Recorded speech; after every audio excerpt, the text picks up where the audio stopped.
My name is Samantha. My husband Mark thought he could steal my $60 million real estate empire while I was busy building our future. He had it all planned out: the fake business expenses, the secret accounts. His divorce lawyer mistress, coaching him on how to take everything I'd worked for. He didn't just want to divorce me, he wanted to run off, leaving me bankrupt and in debt. But Mark made one critical mistake. He underestimated the one person in our house who inherited my eye for detail and my father's strategic mind. While he was planning his heist, my 10-year-old daughter Eliza was planning his downfall. By the time I realized what was happening, Eliza had already built an airtight case that would make any prosecutor weep with joy. And instead of me losing everything, I watched him lose it all.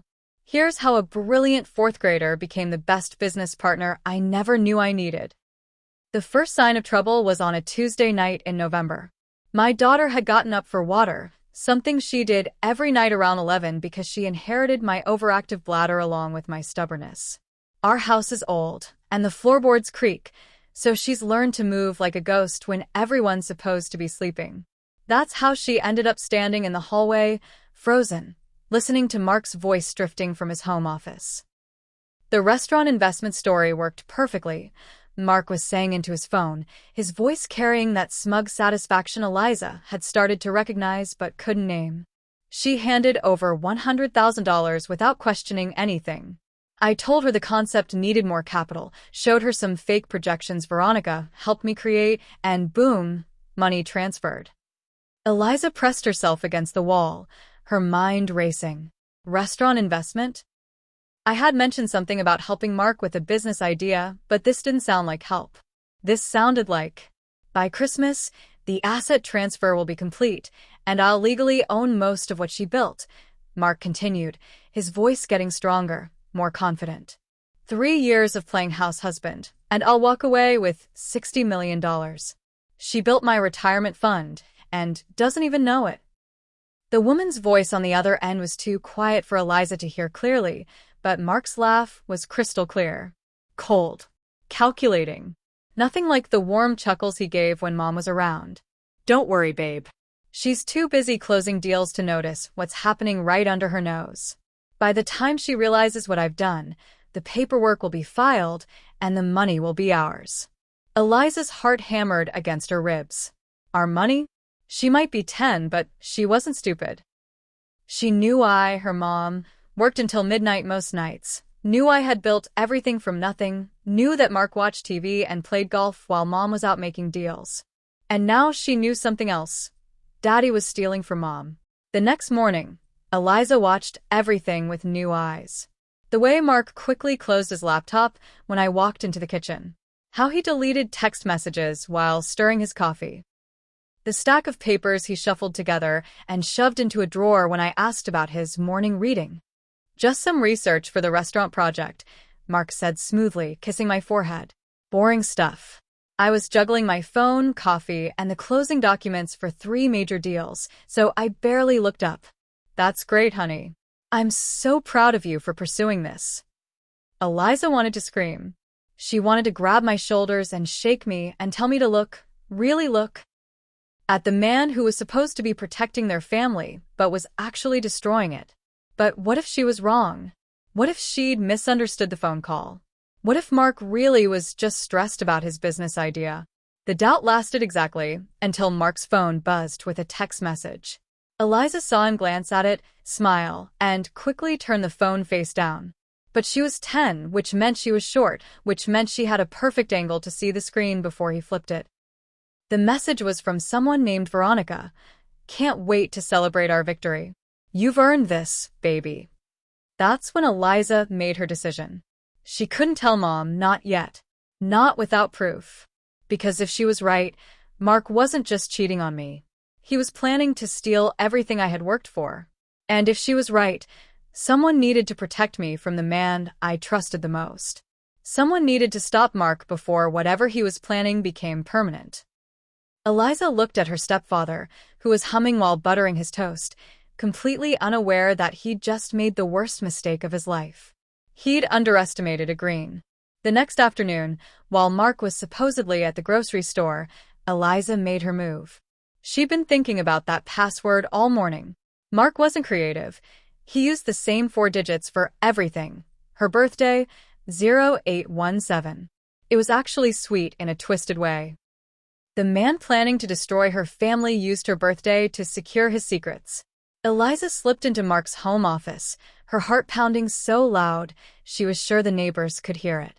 His laptop was closed but plugged in. She opened it, and there it was, the password prompt. She typed in her birthday. The screen unlocked. What she found made her stomach drop to her toes. Mark wasn't just disorganized with money. He was surgical, methodical, terrifying. The bank statements told the story her 10-year-old brain could barely process. $3.3 million in unauthorized transfers over 3 years. Not all at once. That would be too obvious. Mark was smarter than that. He took $50,000 here, $80,000 there, always with explanations that sounded legitimate. Emergency roof repair. HVAC system for the rental properties. Marketing consulting fees. But the email thread with Veronica told the real story. The subject line read Operation Fresh Start, like they were planning a military campaign instead of destroying a family. Phase 1 complete, Mark had written. Sam signed off on the $100,000 restaurant investment. Money transferred to the account you set up. She actually thanked me for pursuing my dreams. Veronica's response made Eliza's hands shake. Perfect. I've drafted the asset transfer documents disguised as business loan paperwork. She'll sign thinking she's helping you start the restaurant. Instead, she'll be signing over legal ownership of the downtown properties. My commission from this divorce will buy us that beach house in Malibu. There were photos. Lots of them. Mark and Veronica at the Four Seasons in Dallas, a supplier meeting he'd told me about. Mark and Veronica on a yacht in Lake Travis, his market research trip. Veronica wearing a diamond tennis bracelet that cost more than most people's cars. A bracelet my money had bought for another woman. The fake contractor invoices were works of art. Austin Elite Construction, billing my company for work that never happened. Premium Property Solutions, charging for renovations that existed only on paper. Mark had been stealing from my business for so long that he'd created an entire fictional network of vendors. But the restaurant scam was the cruelest cut. Mark hadn't lost that $100,000 investment. He'd spent it on Veronica. The down payment for her downtown condo. The European vacation where they celebrated their future together. The engagement ring he was planning to give her once the divorce was final. Eliza photographed everything with her tablet, her small fingers surprisingly steady as she documented each betrayal. She created an encrypted folder, something her computer science teacher had taught them about digital privacy. She labeled it Evidence and added a password Mark would never guess. Her grandfather's birthday. The legal strategies Veronica had outlined were sophisticated and cruel. It was their plan B if all else failed. Mark would take me to court and claim he sacrificed his high-paying career to support Samantha's ambitions. He'd demand 50% of all assets plus spousal support to maintain the lifestyle he'd grown accustomed to. Veronica even coached him on how to present himself in court. Emphasize your role as primary caregiver to Eliza. Play up the devoted stepfather angle. Make them see you as the victim of an ambitious woman who used you for childcare and household management. 20 minutes later, when Mark's key turned in the front door, Eliza was back in the living room doing math homework like nothing had happened. But everything had changed. She now had proof that her stepfather wasn't just a cheater and a thief.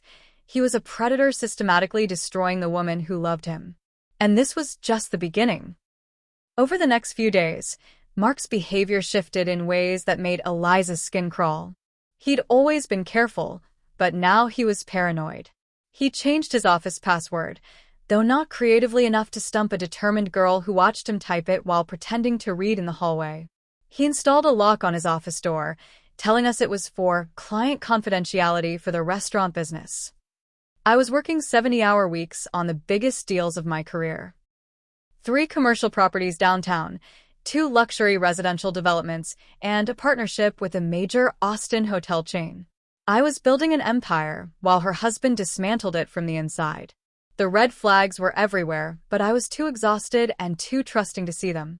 Mark's expensive new wardrobe. I need to dress for success for investor meetings. The mysterious cash he always seemed to have. Restaurant consulting is surprisingly profitable. The way Veronica Vance's name kept appearing in casual conversation. Veronica thinks Austin's market is perfectly positioned for upscale dining. Eliza started paying attention to Mark's schedule. Every Tuesday and Thursday, he supposedly coached baseball for a friend's kid. Except Eliza followed him once, riding her bike to the baseball fields. Mark wasn't coaching any kids' team. He was meeting Veronica in the parking lot, and they weren't discussing legal strategies. The BMW incident was what convinced Eliza that Mark had completely lost touch with reality. I had bought him a $75,000 BMW, supposedly for client meetings and property showings. You represent our family now, I'd told him. You should drive something that reflects our success. What I didn't know was that Mark was using my BMW to pick up Veronica for dates. Eliza saw them leaving fancy restaurants, saw Veronica sliding into the passenger seat of my gift while Mark played the successful businessman. He was literally using my generosity to fund his affair. Mark's manipulation tactics were sophisticated and nauseating. When I worked late, he'd make a show of handling Eliza's bedtime routine, then call to tell me how much Eliza missed me. She asked why Mommy doesn't come to school events anymore. He'd lie. Meanwhile, Eliza never said anything of the sort. I told her Mommy's working hard for our family, but kids need their mothers. He used Eliza as a prop in his devoted stepfather performance. I'm sacrificing my prime earning years for this family, he'd tell anyone who'd listen. But Eliza needs stability, and Samantha's career requires total focus. Someone has to hold down the fort. Veronica was making him bolder, more entitled. Eliza overheard their phone calls through the thin office walls. You deserve at least half of everything after supporting her career for 3 years, Veronica would say. You've been the backbone of that family. She couldn't have built any of this without your sacrifices. Mark ate up every word. You're right. I've been too generous. When this is over, I want the downtown properties, the rental portfolio, and enough spousal support to maintain our lifestyle. She can keep her little house flipping hobby. Little house flipping hobby. My $60 million empire reduced to a hobby by a man who hadn't earned an honest dollar in 3 years. By December 15th, Mark was ready to spring his trap. Christmas was the perfect cover. I would be distracted by holiday plans and year-end business deadlines. Which meant I'd be more likely to sign documents quickly, trusting that Mark had their family's best interests at heart. The asset transfer documents Veronica prepared were masterpieces of legal deception. They looked exactly like business loan paperwork, complete with official letterhead from a legitimate bank and technical language about collateral assets and guarantor obligations. What they actually did was transfer ownership of Mom's most valuable properties directly to Mark. The Austin downtown office complex worth $12 million. The luxury rental properties generating $50,000 monthly income. The commercial development that would be worth $25 million once construction was complete. All of it would belong to Mark the moment Mom signed her name. Veronica had coached him perfectly. Wait for her busiest day. She needs to be exhausted and overwhelmed. Present the documents as routine business paperwork. Emphasize that it's just a formality for the restaurant loan. Make her feel guilty for not supporting your dreams. December 20th was that day. I was closing 3 major deals simultaneously. $8 million office building, a $5 million residential complex, and a partnership agreement worth $15 million over 5 years. I'd been at my office since 5 a.m. and wouldn't be home until after midnight. When I finally walked through the door at 12:30 a.m., Mark was waiting with champagne and the documents. I know you're exhausted, babe, he said, kissing my forehead, but I need your signature on these loan documents tonight. The bank deadline is tomorrow, and if we miss it, the restaurant financing falls through. I slumped into the kitchen chair, my eyes bloodshot from 16 hours of negotiations. Can it wait until? The investors are expecting confirmation by noon tomorrow, Mark pressed, pouring me champagne. It's just a formality. Standard collateral paperwork for the loan. Eliza was asleep in her room. She had fallen asleep while waiting for my return from my office. She couldn't stop me. I was seconds away from signing away my life's work. I picked up the pen, my exhaustion making the words blur together on the page. After 16 hours of closing 3 major deals, I just wanted to make Mark happy and get to bed. I skimmed the first page, something about collateral and loan guarantees, and signed my name at the bottom. Mark's face lit up like Christmas morning. He could barely contain his excitement as he watched the ink dry on my signature. "Thank you, babe," he whispered, kissing my forehead. "This means everything to me." I smiled, thinking I was supporting my husband's dreams. I had no idea I'd just signed away my life's work. I dragged myself upstairs and collapsed into bed, while Mark practically skipped to his home office. The last thing I heard before falling asleep was his door clicking shut. But this story was far from over. The sound of Mark's footsteps had woken Eliza. She lay in her bed, staring at the ceiling, when she heard his office door close with unusual force. Something felt different. Eliza grabbed her tablet, the same one she'd been using to document Mark's suspicious behavior for weeks. She crept down the hallway like a ghost, her bare feet making no sound on the hardwood floors. She pressed record and held the device close to his office door, her heart hammering so loud she was sure Mark could hear it through the walls. "Veronica, we did it." Mark's voice exploded with triumph. "The papers are signed. It's finally over." Eliza's blood turned to ice. "I now legally own the downtown properties, the rental portfolio, everything," Mark continued, his voice drunk with victory. 3 years of playing devoted husband just paid off with $60 million. She built my empire and handed it over with a smile. Veronica's voice crackled through the phone speaker. "I told you patience was key. Most men would have blown their cover months ago, but you played the long game perfectly." Mark's laugh was pure evil. "God, it was exhausting. Pretending to be grateful for that BMW she bought me. Acting interested in her boring property deals. Fake celebrating her wins when I knew I'd be stealing them all. But it's over now. Tomorrow, we start our real life. Don't forget our deal." Veronica's voice turned cold and businesslike. "The Malibu beach house goes in my name only. And that restaurant you've been lying about? That becomes our bistro in Napa Valley. I've already found the perfect location." Done. 60 million buys whatever dreams we want, Vic. She'll be left with nothing but debt and regret. I made sure every business loan is in her name personally. She'll be bankrupt within 6 months. Eliza's hands started trembling. This wasn't just theft. This was total destruction. "What about the kid?" Veronica asked, her voice casual like she was discussing the weather. The silence stretched forever. Eliza held her breath. "What kid?" Mark's voice went flat and dead. "She was never mine. Once the divorce is final, she becomes Samantha's problem exclusively. Maybe getting abandoned will teach them both not to trust so easily." Eliza bit down on her knuckle to keep from crying out. The man she'd called daddy for 3 years had just erased her existence, like she meant nothing. "I almost feel sorry for her," Mark continued, his voice getting more animated. "She'll torture herself wondering how she missed the signs. How could I be so stupid? How did I not see this coming?" The brilliant Samantha Green, outsmarted by her lazy husband. The irony is delicious. "You're absolutely diabolical," Veronica purred. "That's exactly why I fell for you. Tomorrow night we celebrate properly. Ritz-Carlton penthouse suite. Dom Perignon, caviar, room service. All charged to her credit card one last time. 60 million reasons to party, and she's footing the bill." The call ended, leaving Eliza frozen in the dark hallway, her mind reeling. She was there for what seemed like 10 minutes, then the unthinkable happened. She saw Mark leave for the bathroom. This was her moment. Mark's office door was still cracked open.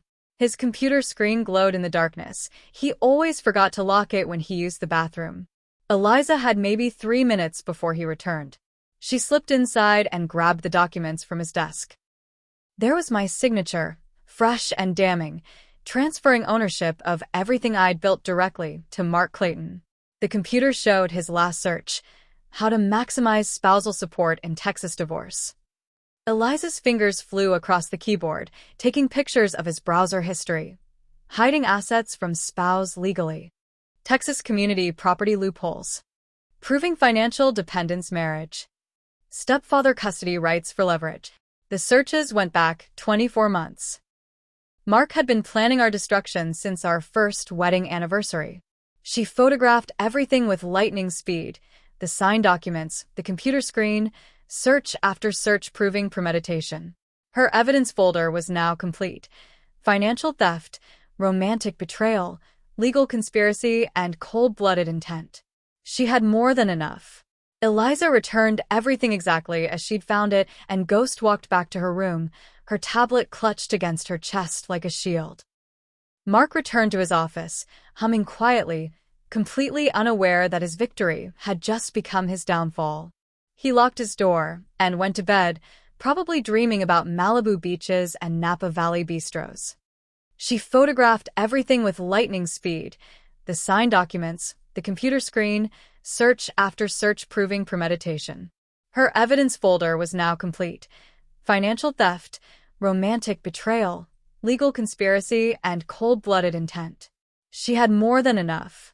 Eliza returned everything exactly as she'd found it and ghost walked back to her room, her tablet clutched against her chest like a shield. Mark returned to his office, humming quietly, completely unaware that his victory had just become his downfall. He locked his door and went to bed, probably dreaming about Malibu beaches and Napa Valley bistros. He thought he'd stolen $60 million. He had no idea he'd just lost everything. Eliza plugged her tablet into her computer and uploaded the final pieces of evidence. Audio confession.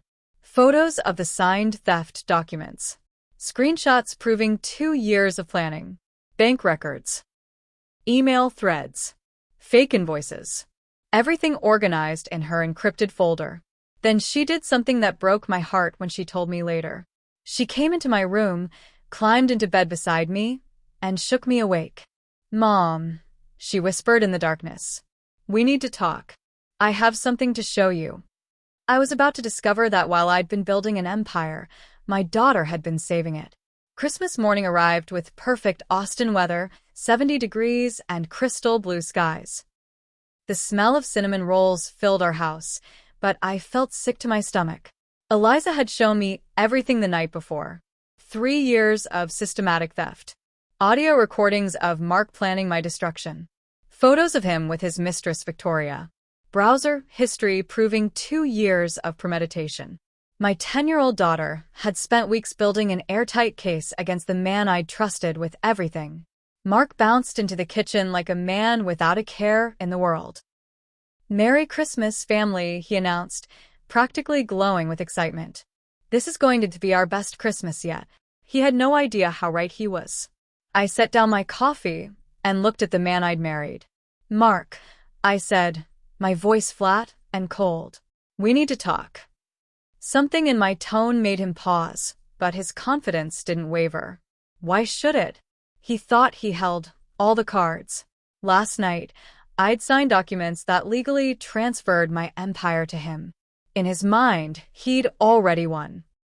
"Can it wait, babe?" he said, pouring coffee like nothing had changed. "I want to enjoy Christmas morning with my girls before we handle business." His girls. The phrase made my skin crawl. "Eliza," I called softly, "bring the folder." My daughter walked into the kitchen carrying the evidence that would destroy Mark's life. She moved with the calm precision of a prosecutor presenting a case. Mark glanced at the thick manila folder and laughed. "What's this? A school project?" "That's sweet, kiddo, but it's about you, Daddy," Eliza said, her voice eerily calm. "It's about what you've been doing to our family." I opened the folder and spread the contents across the kitchen table like playing cards. Bank statements showing unauthorized transfers. Photos of Mark and Victoria on romantic getaways. Email threads discussing Operation Fresh Start. Screenshots of his browser history going back 2 years. "What the hell is this?" he demanded, but I could hear the first crack in his confidence. Pick it up.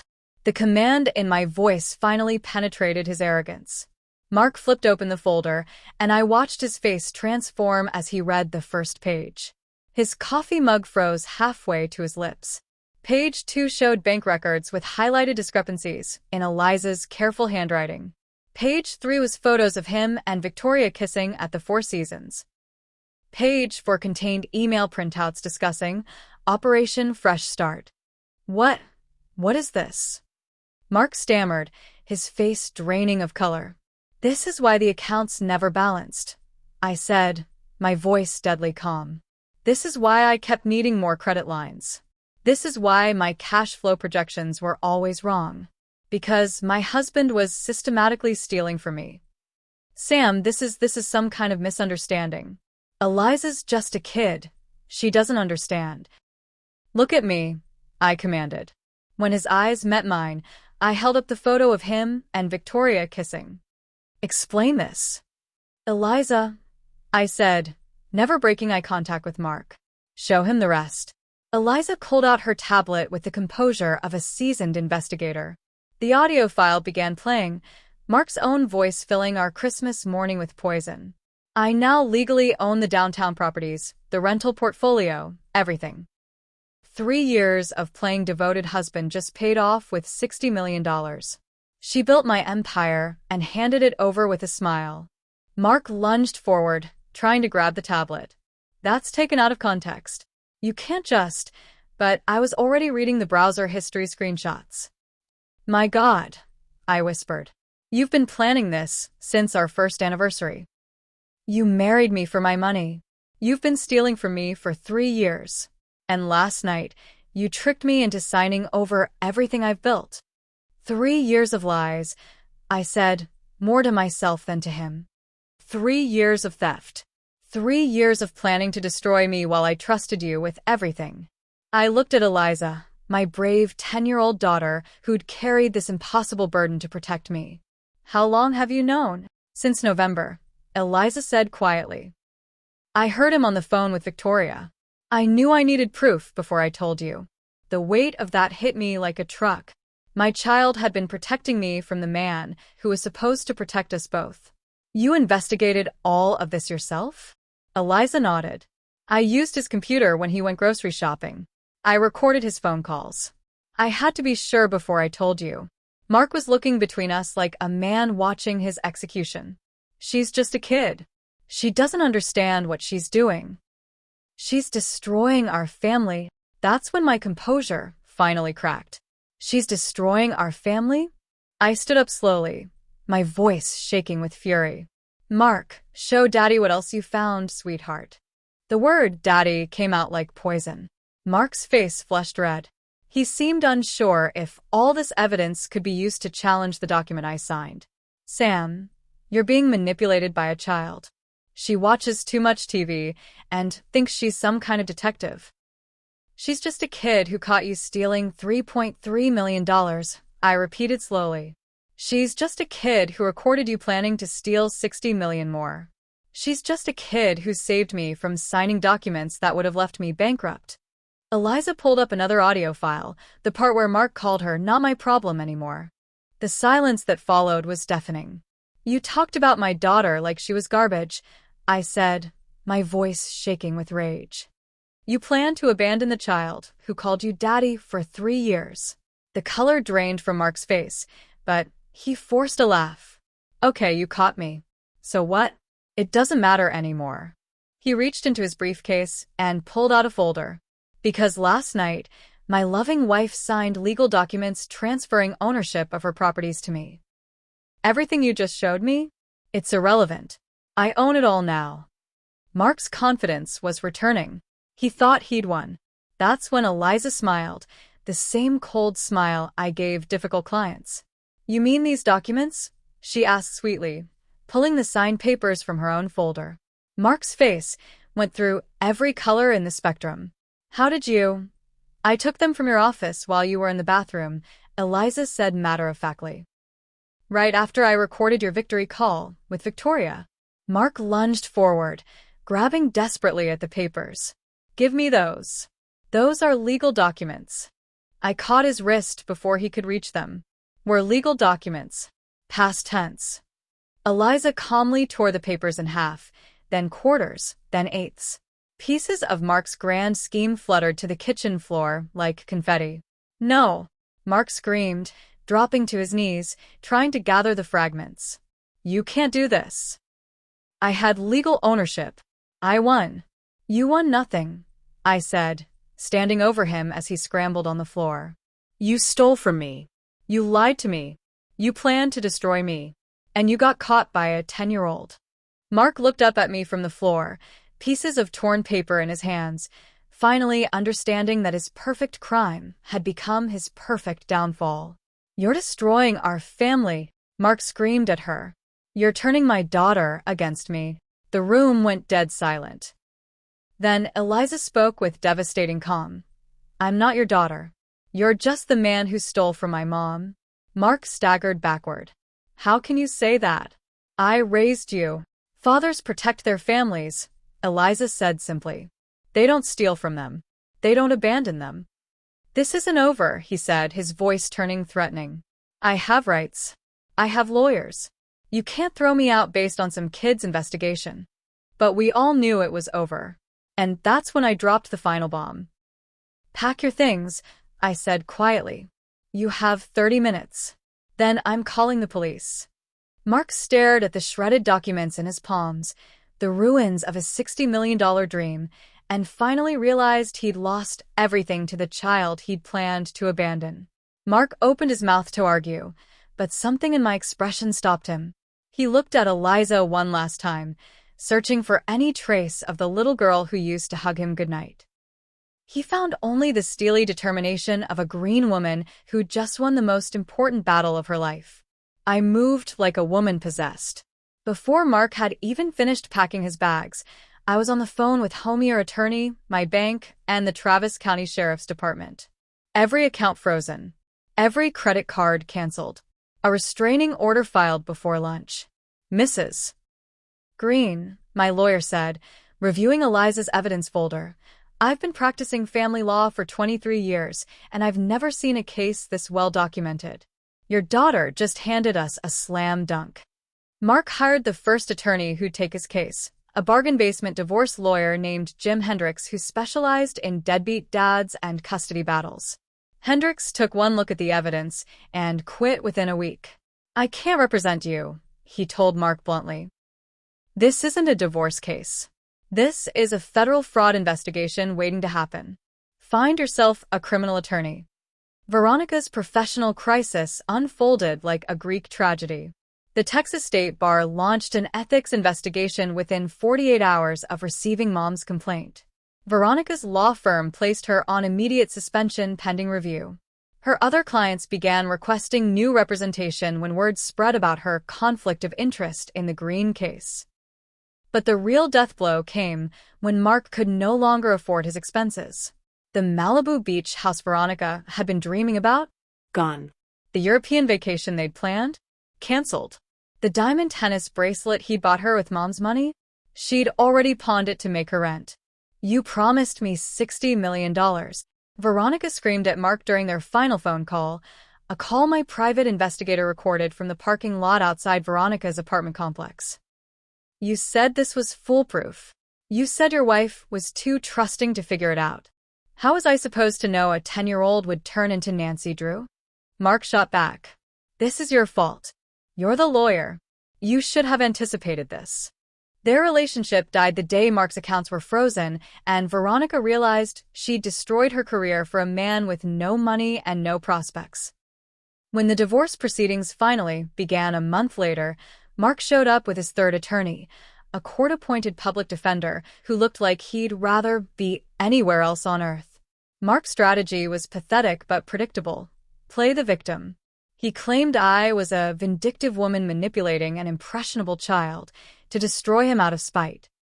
He painted himself as the devoted stepfather who'd sacrificed his career to support his wife's ambitions, only to be betrayed by false accusations and fabricated evidence.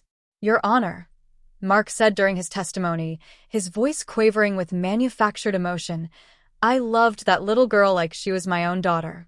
I gave up everything for that family. And now they're trying to destroy me because Samantha can't handle the fact that I wanted to start my own business.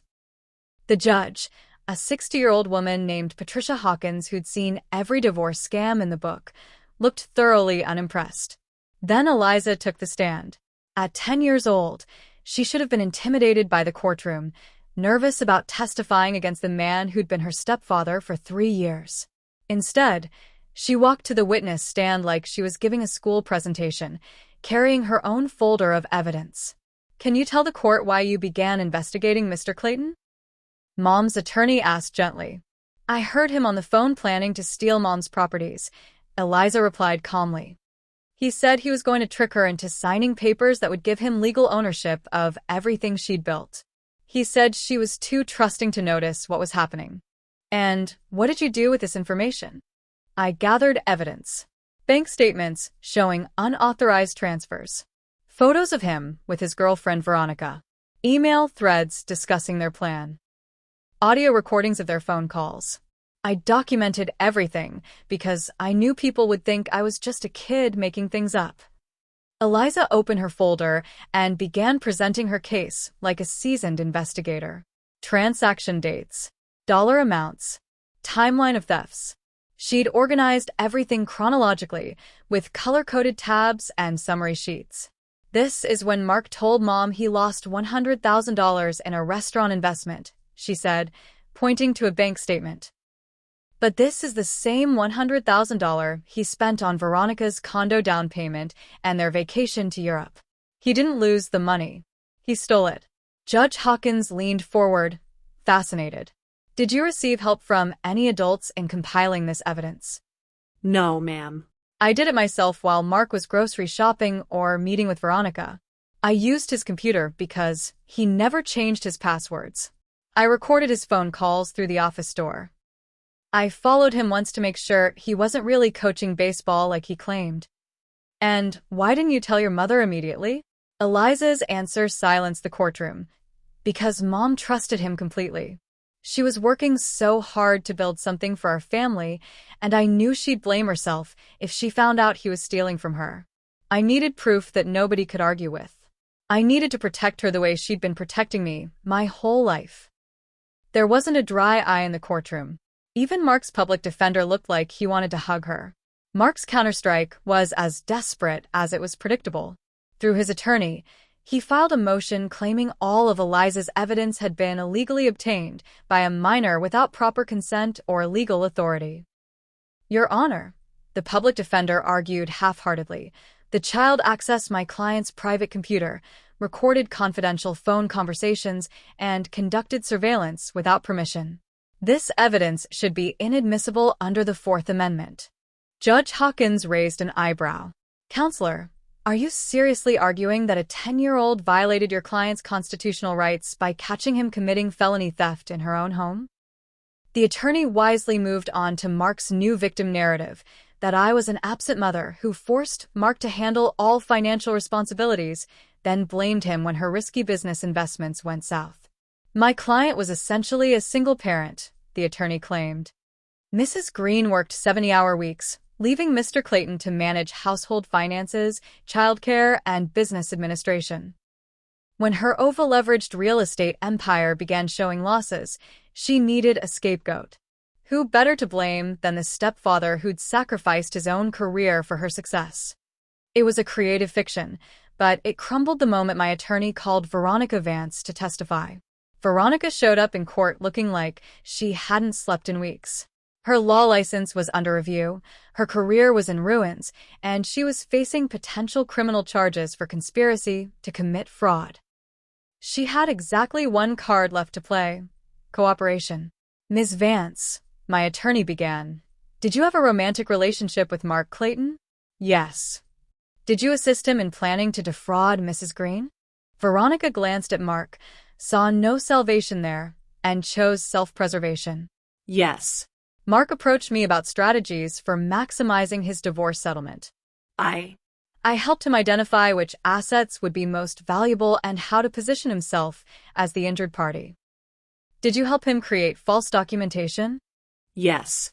The restaurant investment scam was my idea. I created fake business projections and incorporation documents to make the investment look legitimate. Did you coach him on hiding assets? Yes. I showed him how to move money through accounts that wouldn't immediately raise red flags. Mark was staring at Veronica with naked betrayal, but she wasn't finished destroying him. Your Honor, I want it on the record that Mark Clayton initiated all contact with me. He pursued me romantically specifically because I was a divorce attorney. He told me explicitly that he married Mrs. Green for her money and had been planning this theft since their first anniversary. That's when Mark finally lost it. You lying bitch, he screamed, jumping up from his chair. This was your plan. You said I deserved half of everything. You said she was too stupid to figure it out. Mr. Clayton. Judge Hawkins banged her gavel. Sit down immediately. But Mark was beyond reason. 3 months of pressure, public humiliation, and financial ruin had finally cracked his facade completely. She's lying to save herself, he shouted, pointing at Veronica. I did everything for that family. I gave up my career. I raised her kid. And this is how they repay me? By believing a child over the man who sacrificed everything. Bailiff, Judge Hawkins said calmly, please restrain Mr. Clayton. Mark was escorted from the courtroom in handcuffs, screaming about injustice and vindictive women and manipulated children. His public outburst had just provided the final piece of evidence Eliza needed, proof that Mark Clayton was exactly the unstable, selfish predator she'd been telling everyone he was. In the end, Mark's own arrogance became his fatal flaw. Every recorded phone call, every email, every browser search told the story of a man who genuinely believed he was entitled to steal from his wife because he was clever enough to get away with it. Tomorrow I'll have legal claim to the downtown properties, the rental portfolio, everything. Mark's recorded voice played in the courtroom. She built my retirement and doesn't even know it. There was no way to spin those words. No context that made them sound innocent. Mark had confessed to premeditated fraud in his own voice, recorded by the child he'd planned to abandon. Veronica's plea bargain testimony sealed his fate. The paper trail Eliza had documented left no room for doubt. Every fake invoice matched withdrawals from Mom's accounts. Every business trip with Veronica correlated with charges on Mom's credit cards. Every lie Mark had told was contradicted by his own browser history and financial records. When it came time for character witnesses, Mark's side of the courtroom was empty. His own family, parents, siblings, college friends had abandoned him after seeing the evidence. His mother released a statement through her attorney. We are deeply ashamed of Mark's actions and support Mrs. Green and Eliza completely. Even his former colleagues from the marketing firm testified against him. Mark always talked about marrying rich and finding his retirement plan, his former boss testified. We thought he was joking. Now we realize he was announcing his strategy. Judge Hawkins delivered her verdict with the cold precision of someone who'd seen evil disguised as victimhood one too many times. Mr. Clayton, you systematically defrauded your wife of $3.3 million over 3 years. You plan to steal an additional $60 million through fraudulent asset transfers. You betrayed the trust of a woman who supported you financially and emotionally, and you plan to abandon the child you claim to love. This court finds you guilty of fraud, theft, conspiracy, and attempted grand larceny. Mark stared straight ahead, his face blank, as the judge continued. You will repay every stolen dollar with interest and damages. You will serve 18 months in state prison. You will have no claim to any marital assets, and you are permanently barred from contact with Mrs. Green and her daughter. Veronica's downfall was also spectacular. Her law license was permanently suspended, her relationship with Mark disintegrated the moment his money dried up, and she was facing financial ruin from her own legal fees. The woman who'd helped plan the theft of $40 million was living in a studio apartment and working at a coffee shop, her legal career destroyed by her own greed. As the bailiff led Mark away in shackles, he looked back one final time at the family he'd tried to destroy. I was holding Eliza's hand, both of us watching his downfall with quiet satisfaction. Mark Clayton had walked into our lives 3 years ago planning the perfect crime. He was walking out in handcuffs, beaten by a girl who loved her mother more than he'd ever loved anything. The predator had become the prey, and my daughter Eliza Green had made sure he got exactly what he deserved. Nothing. 6 months after Mark's sentencing, our house finally felt like home again. I installed a new security system, not because I was paranoid, but because peace of mind was worth the investment. The cameras, the upgraded locks, the motion sensors, they weren't about Mark. They were about never again letting someone get close enough to hurt us from the inside. But the real healing happened in Dr. Patricia Miller's office, where Eliza spent an hour every Tuesday afternoon processing the weight she'd carried for months. At 10 years old, she'd shouldered responsibilities that would have crushed most adults, investigating fraud, gathering evidence, protecting her mother from a predator who shared their breakfast table every morning. She's shown remarkable resilience, Dr. Miller told me after one session. But we're working through the hypervigilance and the sense that she needs to protect everyone around her. Children shouldn't have to be their parents' bodyguards. I struggled with guilt about that. My daughter saved everything I worked for. I'd tell friends, but she shouldn't have had to. I was so focused on building our future that I missed the threat in our present. The business thrived like never before. Without Mark's systematic theft bleeding cash from every account, my company exploded to a $75 million portfolio. I hired a full-time CFO, implemented audit controls, and created systems that made another Mark impossible. The foundation was stronger than ever because it was built on truth instead of lies. Every night, I was home by 7. Every weekend belonged to family. Success meant nothing if you were too busy achieving it to protect what mattered most.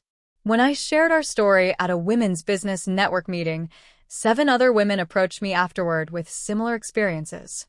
Husbands who'd stolen from their wives' companies. Partners who'd used love as cover for theft. Family members who'd betrayed trust for money. "You're not alone," became my new motto. And "you're not stupid for trusting someone you loved." Eliza's school counselor, Mrs. Rodriguez, called me in for a special meeting. "I've been doing this for 25 years, she said, and I've never seen a child display such maturity, strategic thinking, and protective instincts." Eliza saved her family, but more than that, she did it with compassion and precision that most adults couldn't manage. The recognition felt good, but what felt better was watching Eliza just be a kid again, playing with friends, giggling at silly movies, forgetting for hours at a time that she'd ever had to be anything other than my baby girl. The mother-daughter bond between I and Eliza became unbreakable. Eliza earned the official title of Junior Business Consultant and attended property viewings during her holidays, offering insights that amazed seasoned investors. She had inherited my eye for potential and Grandpa's strategic mind, but she'd developed something uniquely her own, the ability to see danger before it struck. Success means nothing without people you can absolutely trust standing beside you. I thought I needed someone to support my dreams. What I actually needed was someone who would protect them. The lessons ran deeper than business. They were about the difference between love and manipulation, between partnership and parasitism, between supporting someone's dreams and stealing their reality. But perhaps the most profound wisdom came from Eliza herself. During one of our evening walks around the neighborhood, Mom asked her daughter what she'd learned from everything they'd been through. Eliza was quiet for a long moment, then said something that made me stop walking. "Sometimes kids have to protect their parents because they're too busy being good people to see the bad ones." It was the kind of insight that came from experience no child should have, delivered with the matter-of-fact wisdom of someone who'd already learned that love sometimes means standing guard against the people who claim to love you back. I hugged my daughter right there on the sidewalk, understanding that while she'd built a $75 million empire, Eliza had saved something far more valuable: their family, their trust, and their future. 18 months after his sentencing, Mark sent a letter from prison. Eliza intercepted it from the mailbox and read the first line. "My dearest family, I've had time to reflect on my mistakes, and I've changed." She tore it into pieces without reading it. Some stories didn't deserve a second chapter. She told me about it later. 2 weeks later, my phone buzzed with a text from an unknown number. Sam, it's Mark. Can we talk? I miss my family. I've learned so much about what really matters. Eliza collected my phone and typed back, block contact. Then she added, wrong number. Mom looked at her daughter and smiled. Still protecting me? Always, Eliza replied. That's what family does. Have you ever had to protect someone you love from someone who is supposed to protect them? Have you caught someone close to you betraying your trust in ways that changed everything? Share your story in the comments below. You're not alone, and your experience might help someone else recognize the warning signs before it's too late.